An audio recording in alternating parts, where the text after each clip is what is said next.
The laughter started before Anna Kimes even opened her mouth.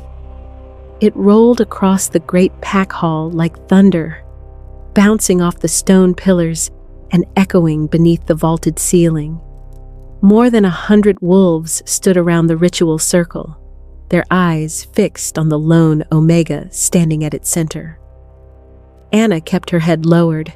Someone in the crowd shouted, loud enough for the entire hall to hear.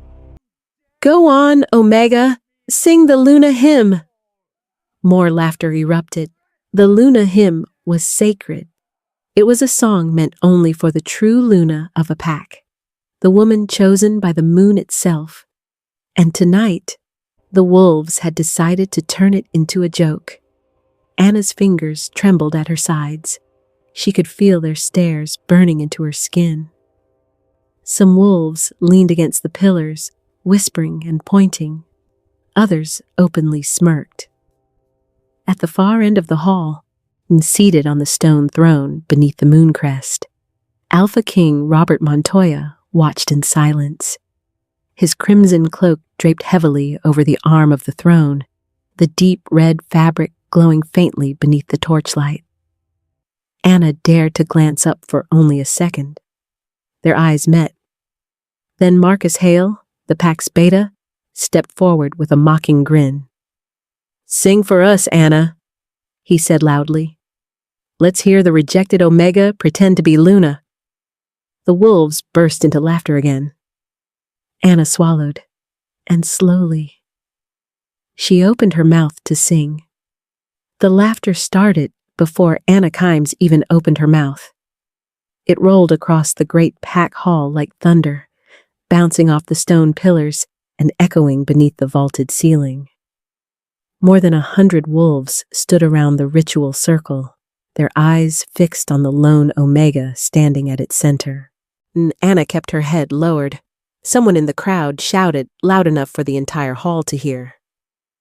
"Go on, Omega! Sing the Luna hymn!" More laughter erupted. The Luna hymn was sacred. It was a song meant only for the true Luna of a pack, the woman chosen by the moon itself. And tonight, the wolves had decided to turn it into a joke. Anna's fingers trembled at her sides. She could feel their stares burning into her skin. Some wolves leaned against the pillars, whispering and pointing. Others openly smirked. At the far end of the hall, seated on the stone throne beneath the moon crest, Alpha King Robert Montoya watched in silence. His crimson cloak draped heavily over the arm of the throne, the deep red fabric glowing faintly beneath the torchlight. Anna dared to glance up for only a second. Their eyes met. Then Marcus Hale, the pack's beta, stepped forward with a mocking grin. "Sing for us, Anna," he said loudly. "Let's hear the rejected Omega pretend to be Luna." The wolves burst into laughter again. Anna swallowed, and slowly, she opened her mouth to sing. The first note of the Luna hymn lingered in the air. For a brief moment, the laughter softened, but only for a moment. Then someone snorted from the back of the hall, and the mocking whispers returned.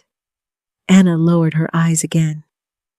She had heard that sound her entire life.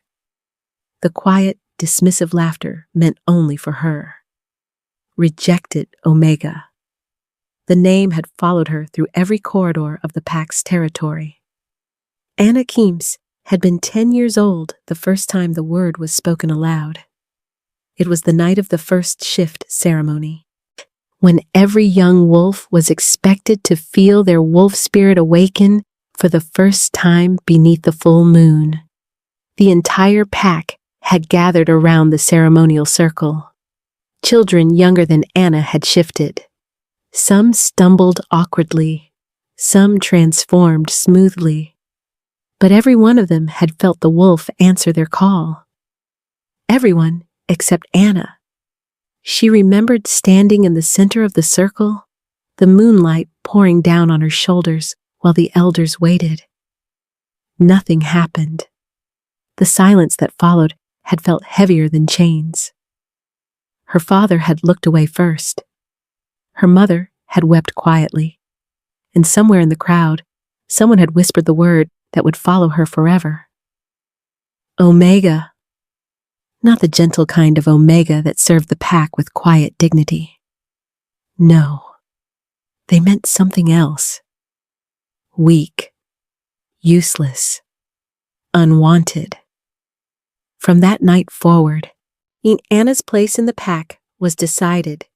She cleaned the kitchens, scrubbed the training floors, carried firewood to the elders' quarters while the other wolves trained, hunted, and celebrated beneath the moon. Some wolves ignored her entirely. Others found entertainment in reminding her exactly what she was. Marcus Hale had been especially fond of that game. Even now, standing only a few feet away from her in the pack hall, the beta wore the same cruel grin he had worn for years. Anna forced herself to keep singing, because the truth was, she did know the Luna hymn. Her grandmother had taught it to her in secret when she was very young, but the old woman had never explained why.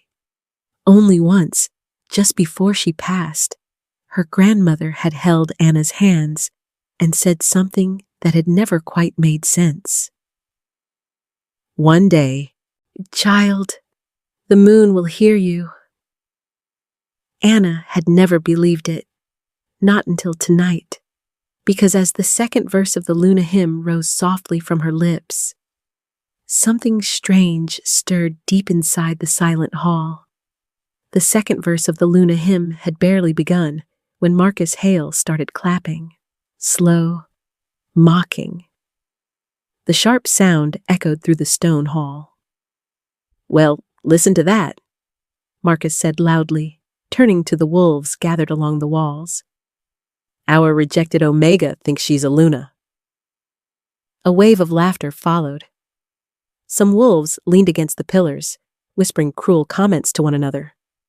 Others openly grinned as they watched Anna standing alone in the ritual circle. Marcus stepped closer to her. Too close. "Go on," he said, his voice dripping with amusement. "Sing it louder. Maybe the moon will finally hear you." More laughter rippled through the crowd. Anna's voice trembled for a moment. Only for a moment. Then she forced herself to continue. The ancient melody flowed quietly from her lips, soft but steady, rising above the murmurs in the hall. Marcus shook his head with exaggerated disappointment. "You see this?" he said to the wolves. "This is what happens when Omegas read too many old legends." A few wolves began mimicking the melody mockingly, singing exaggerated, off-key versions of the hymn just to make the others laugh. Someone near the back barked like a wolf. Another wolf shouted, "Careful! The Luna might command us next!" The hall erupted again, but something strange happened beneath the laughter. The torches along the walls flickered, just once, subtle enough that most of the wolves didn't notice. Anna closed her eyes as she sang, not to block out the mockery, but because she needed to remember the rest of the hymn. Her grandmother's voice returned to her memory again, soft, patient, guiding. The Luna hymn is older than the pack itself. Sing it with truth. Marcus circled around her now like a wolf toying with prey. "You know," he said loudly, addressing the crowd again, "maybe we should bring a crown." The wolves laughed again. "Let's crown the Omega while she's at it."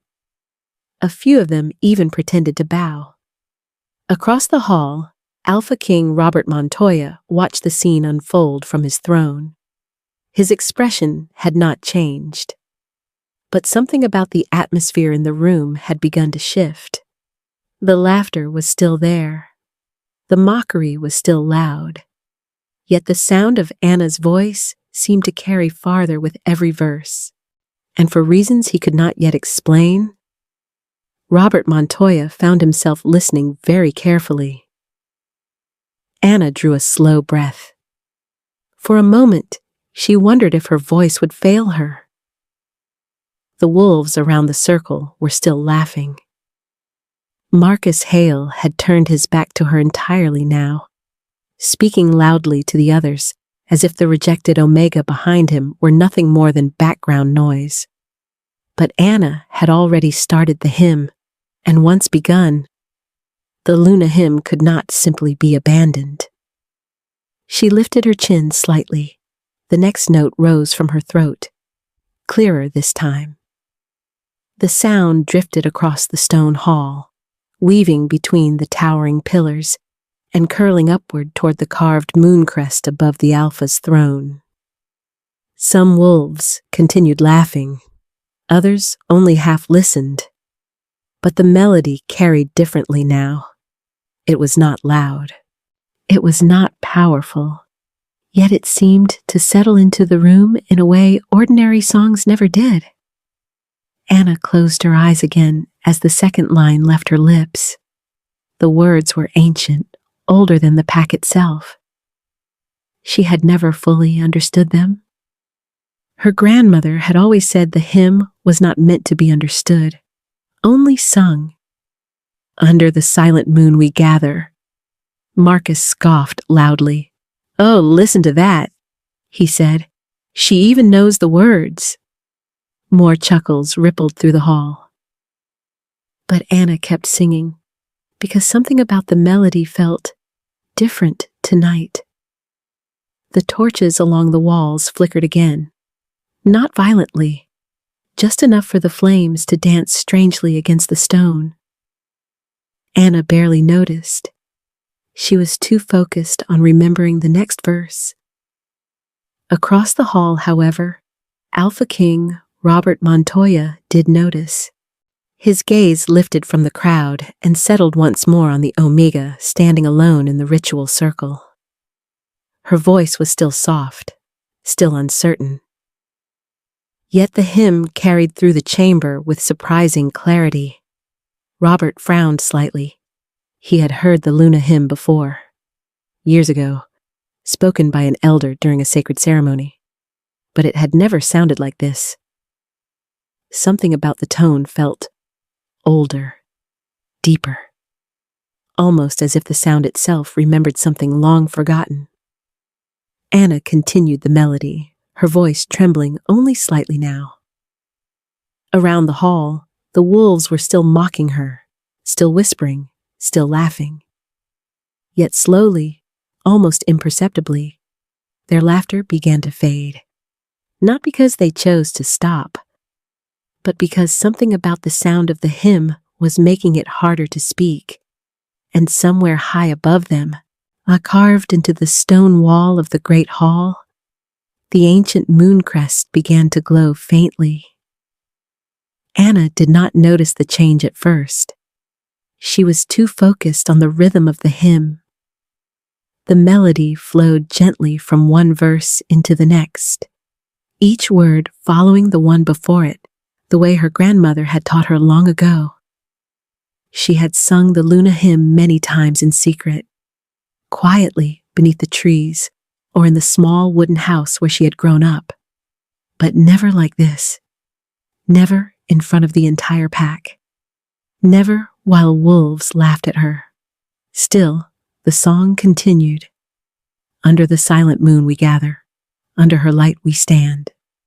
Her voice grew steadier with every line, not stronger, just calmer, as if the song itself were guiding her forward. Around the ritual circle, the wolves continued whispering and chuckling among themselves. Marcus Hale leaned against one of the stone pillars with his arms crossed, shaking his head in amusement. "Look at her," he said loudly. "She actually thinks the moon is listening?" A few wolves laughed again, but the laughter didn't spread through the hall the way it had before. Instead, it seemed to fade quickly into the air. Marcus frowned slightly. He hadn't expected that. Anna continued singing. The next verse rose softly from her lips, echoing gently through the vast stone chamber. The torches along the walls flickered again. This time, several wolves noticed. One of them glanced upward.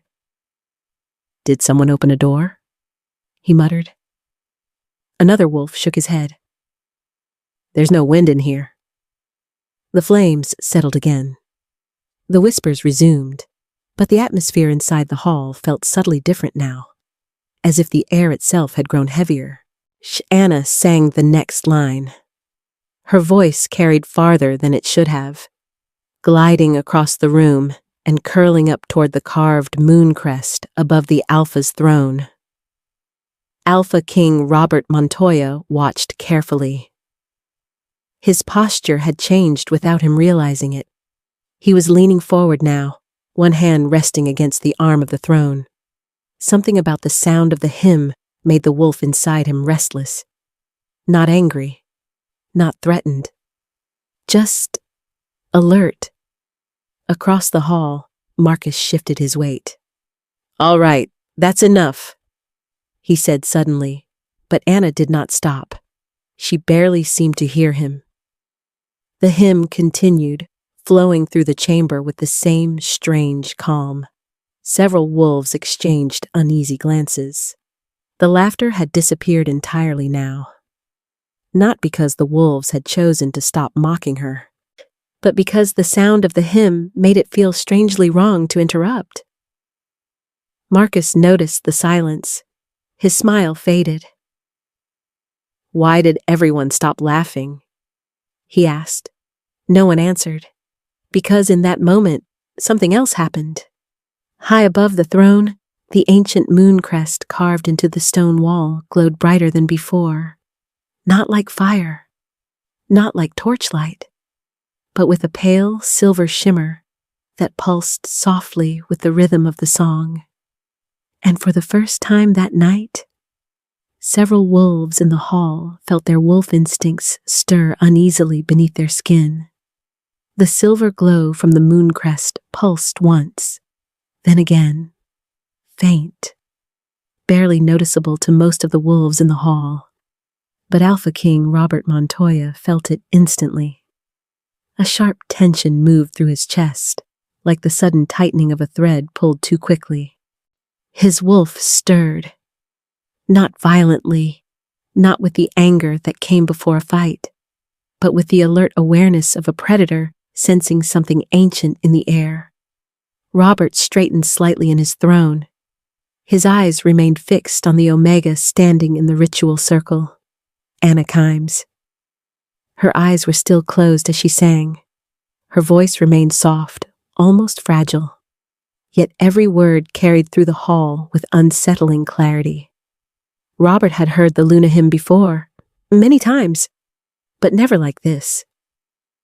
Usually, the hymn was spoken quietly by the elders during sacred ceremonies, nothing more than an old tradition carried down through generations. It had never felt alive. Yet something about the melody tonight stirred a memory Robert could not fully grasp. A memory older than his own life. Older, perhaps, than the pack itself. Another pulse of silver light flickered from the moon crest above him. This time, Robert saw it clearly. He rose slowly from the throne. The movement drew several wolves' attention. Marcus Hale turned first. "What is it, Alpha?" the beta asked. Robert did not answer. His focus remained on the Omega. Anna continued singing. Her voice did not waver, though the room had grown unnaturally still. The wolves closest to the ritual circle had stopped whispering entirely now. Something about the sound of the hymn made their instincts uneasy. Robert felt it too. His wolf shifted restlessly beneath his skin. Not in anger, not in challenge, but in recognition. A sudden realization struck him. The Luna hymn was not simply a ceremonial song. Long ago, the elders had recorded something different in the oldest pack archives.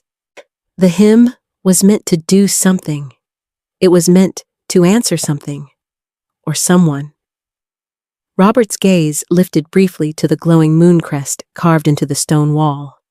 The silver light pulsed again. Then he looked back at Anna, a rejected Omega, a woman the pack had mocked for years. Yet every instinct in Robert Montoya's body now whispered the same impossible thought. The hymn was responding to her. And if that was true, then the wolves laughing in this hall only moments ago had just made a terrible mistake. The hall had become too quiet. Anna's voice continued to rise gently through the chamber, carrying the next verse of the Luna hymn into the still air. But the laughter was gone, completely gone. The wolves standing around the ritual circle shifted uneasily where they stood. At first, it was subtle. A glance here, a small step backward there. But the longer the hymn continued, the more the atmosphere inside the hall began to change. The torches burned lower now, their flames swaying strangely as if responding to a wind that did not exist. Marcus Hale noticed the silence first. His smile had already faded, but now a crease appeared between his brows. "What's wrong with all of you?" he demanded, looking around the room. No one answered. Several wolves were staring upward toward the glowing mooncrest above the Alpha's throne. Others watched Anna with expressions no longer amused. Something deeper stirred beneath their skin.